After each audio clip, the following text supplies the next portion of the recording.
श्रीमद् भागवत गीता के तीसरे अध्याय का महात्म्य। श्री भगवान कहते हैं, प्रिय जन स्थान में एक जड़ नामक ब्राह्मण था जो कौशिक वंश में उत्पन्न हुआ था।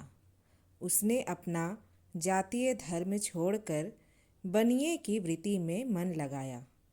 उसे पराई स्त्रियों के साथ व्यभिचार करने का व्यसन पड़ गया था। वह सदा जुआ खेलता, शराब पीता और शिकार खेलकर जीवों की हिंसा किया करता था। इसी प्रकार उसका समय बीतता था। धन नष्ट हो जाने पर वह व्यापार के लिए बहुत दूर उत्तर दिशा में चला गया। वहाँ से धन कमाकर घर की ओर लौटा। बहुत दूर तक रास्ता उसने तय कर लिया था। एक दिन सूर्यास्त हो जाने पर जब दसों दिशाओं में अंधकार फैल गया, तब एक वृक्ष के नीचे उसे लुटेरों ने धर दबाया और शीघ्र ही उसके प्राण ले लिए। उसके धर्म का लोप हो गया था, इसलिए वह बड़ा भयानक प्रेत हुआ। उसका पुत्र बड़ा धर्मात्मा और वेदों का विद्वान था। उसने अब तक पिता के लौट आने की राह देखी। जब वह नहीं आए, तब उनका पता लगाने के लिए वह स्वयं भी घर छोड़कर चल दिया। वह प्रतिदिन खोज करता, मगर राहगीरों से पूछने पर भी उसे उनका कुछ समाचार नहीं मिलता था। तदंतर एक दिन एक मनुष्य से उसकी भेंट हुई जो उसके पिता का सहायक था। उससे सारा हाल जानकर उसने पिता की मृत्यु पर बहुत शोक जताया। वह बड़ा बुद्धिमान था। बहुत कुछ सोच विचार कर पिता का परलौकिक कर्म करने की इच्छा से आवश्यक सामग्री साथ ले उसने काशी जाने का विचार किया।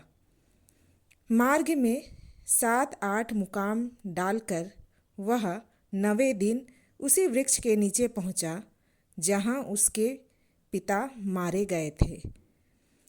उस स्थान पर उसने संध्योपासना की और गीता के तीसरे अध्याय का पाठ किया। इसी समय आकाश में बड़ी भयानक आवाज़ हुई। उसने अपने पिता को भयंकर आकार में देखा। फिर तुरंत ही अपने सामने आकाश में उसे एक सुंदर विमान दिखाई दिया जो महान तेज से व्याप्त था। उसमें अनेक क्षुद्र घंटिकाएं लगी थी। उसके तेज से समस्त दिशाएं आलोकित हो रही थी। यह दृश्य देखकर उसके चित्त की व्यग्रता दूर हो गई। उसने विमान पर अपने पिता को दिव्य रूप धारण किए विराजमान देखा। उनके शरीर पर पीतांबर शोभा पा रहा था और मुनिजन उनकी स्तुति कर रहे थे। उन्हें देखते ही पुत्र ने प्रणाम किया। जब पिता ने भी उसे आशीर्वाद दिया, तत्पश्चात उसने पिता से यह सारा वृतांत पूछा। उसके उत्तर में पिता ने सब बातें बताकर इस प्रकार कहना आरंभ किया। बेटा, देववंश मेरे निकट गीता के तृतीय अध्याय का पाठ करके तुमने इस शरीर के द्वारा किए गए दुसर्ज्य कर्म बंधन से मुझे छुड़ा दिया। अतः अब घर लौट जाओ, क्योंकि जिसके लिए तुम काशी जा रहे थे वह प्रयोजन इस समय तृतीय अध्याय के पाठ से ही सिद्ध हो गया है। पिता के यूं कहने पर पुत्र ने पूछा, तात, मेरे हित का उपदेश दीजिए तथा और कोई कार्य जो मेरे लिए करने योग्य हो बतलाइए। तब पिता ने उससे कहा, अनघ, तुम्हें यही कार्य फिर करना है। मैंने जो कर्म किया है वही मेरे भाई ने भी किया था।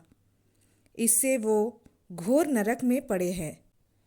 उनका भी तुम्हें उद्धार करना चाहिए तथा मेरे कुल के और भी जितने लोग नरक में पड़े हैं उन सबका भी तुम्हारे द्वारा उद्धार होना चाहिए। यही मेरा मनोरथ है बेटा। जिस साधन के द्वारा तुमने मुझे संकट से छुड़ाया है, उसी का अनुष्ठान औरों के लिए भी करना उचित है। उसका अनुष्ठान करके उससे होने वाले पुण्य उन नरक की जीवों के संकल्प करके दे दो।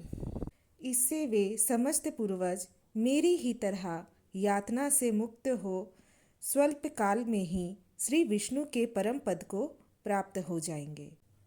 पिता का यह संदेश सुनकर पुत्र ने कहा, तात, यदि ऐसी बात है और आपकी भी ऐसी ही रुचि है तो मैं समस्त नार की जीवों का नरक से उद्धार कर दूंगा। यह सुनकर उसके पिता बोले, बेटा, एव मस्तु, तुम्हारा कल्याण हो। मेरा अत्यंत प्रिय कार्य संपन्न हो गया। इस प्रकार पुत्र को आश्वासन देकर उसके पिता भगवान विष्णु के परम धाम को चले गए।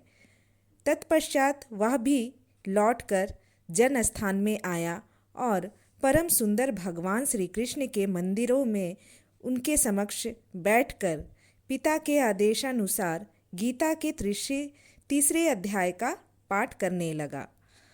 उसने नारकी जीवों का उद्धार करने की इच्छा से गीता पाठ जनित सारा पुण्य संकल्प करके दे दिया। इसी बीच में भगवान विष्णु के दूत यातना भोगने वाले नारकी जीवों को छुड़ाने के लिए यमराज के पास गए। यमराज ने नाना प्रकार के सत्कारों से उनका पूजन किया और कुशल पूछी। वे बोले, धर्मराज, हम लोगों के लिए सब और आनंद ही आनंद है। इस प्रकार सत्कार करके पृथ्वीलोक के सम्राट परम बुद्धिमान यम ने विष्णु दूतों से यमलोक में आने का कारण पूछा। तब विष्णु दूतों ने कहा, यमराज, शेष सैया पर शयन करने वाले भगवान विष्णु ने हम लोगों को आपके पास कुछ संदेश के देने के लिए भेजा है। भगवान हम लोगों के मुख से आपकी कुशल पूछते हैं और यह आज्ञा देते हैं कि आप नरक में पड़े हुए समस्त प्राणियों को छोड़ दें। अमित तेजस्वी भगवान विष्णु का यह आदेश सुनकर यम ने मस्तक झुकाकर उसे स्वीकार किया और मन ही मन कुछ सोचा। तत्पश्चात नारकी जीवों को नरक से मुक्त देखकर उनके साथ ही वे भगवान विष्णु के वास स्थान को चले। यमराज श्रेष्ठ विमान के द्वारा जहाँ क्षीर सागर है वहाँ जा पहुँचे। उसके भीतर कोटि कोटि सूर्यों के समान कांतिमान नील कमल दल के समान श्याम सुंदर लोकनाथ जगतगुरु श्री हरि का उन्होंने दर्शन किया। भगवान का तेज उनकी शैया बने हुए शेषनाग के फणों की मणियों के प्रकाश से दुगना हो रहा था। वे आनंद युक्त दिखाई दे रहे थे। उनका हृदय प्रसन्नता से परिपूर्ण था। भगवती लक्ष्मी अपनी सरल चितवन से प्रेम पूर्वक उन्हें बार बार निहार रही थी। चारों ओर योगी जन भगवान की सेवा में खड़े थे। उन योगियों की आंखों के तारे ध्यानस्थ होने के कारण निश्चल प्रतीत हो रहे थे। देवराज इंद्र अपने विरोधियों को परास्त करने के उद्देश्य से भगवान की स्तुति कर रहे थे। ब्रह्मा जी के मुख से निकले हुए वेदांत वाक्य मूर्तिमान होकर भगवान के गुणों का गान कर रहे थे। भगवान पूर्णता संतोष होने के साथ ही समस्त योनियों की ओर से उदासीन प्रतीत होते थे। जीवों में से जिन्होंने योग साधन के द्वारा अधिक पुण्य संचय किया था, उन सबों को एक ही साथ वे कृपा दृष्टि से निहार रहे थे।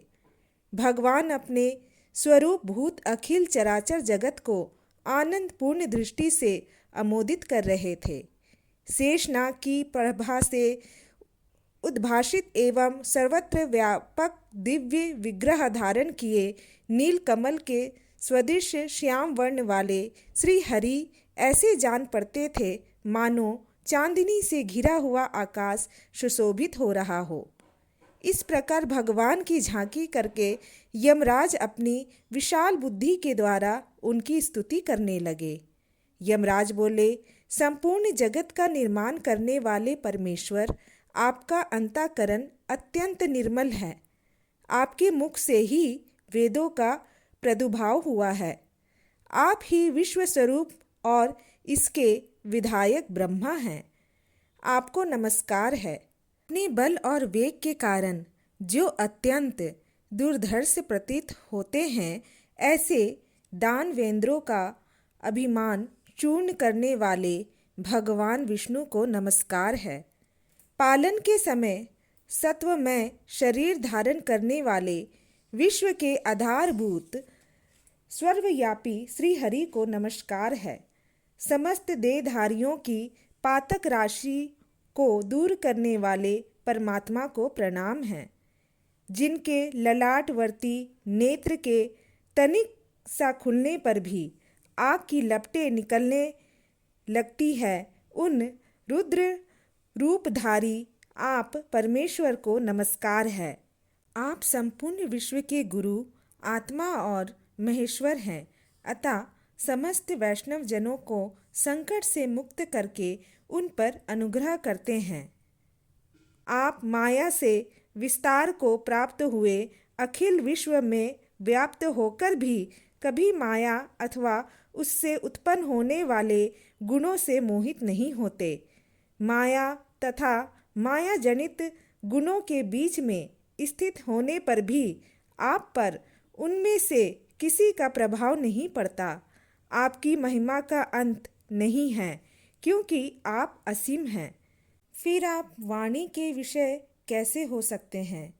अतः मेरा मौन रहना ही उचित है। इस प्रकार स्तुति करके यमराज हाथ जोड़कर कहा, जगतगुरु, आपके आदेश से इन जीवों को गुण रहित होने पर भी मैंने छोड़ दिया है। अब मेरे योग्य और जो कार्य हो उसे बताइए। उनके यूं कहने पर भगवान मधुसूदन मेघ के समान गंभीर वाणी द्वारा मानो अमृत रस से सींचते हुए बोले, धर्मराज, तुम सबके प्रति समान भाव रखते हो, लोगों का पाप से उद्धार कर रहे हो। तुम पर देहधारियों का भार रखकर मैं निश्चिंत हूँ। अतः तुम अपना काम करो और अपने लोक को लौट जाओ। यूं कहकर भगवान अंतर्ध्यान हो गए। यमराज भी अपने पुरी को लौट आए। तब वह ब्राह्मण अपनी जाति के और समस्त नारकी जीवों का नरक से उद्धार करके स्वयं भी श्रेष्ठ विमान द्वारा श्री विष्णु धाम को चला गया। इस प्रकार गीता के 3 अध्याय का महात्म्य यहाँ समाप्त होता है। राधे राधे।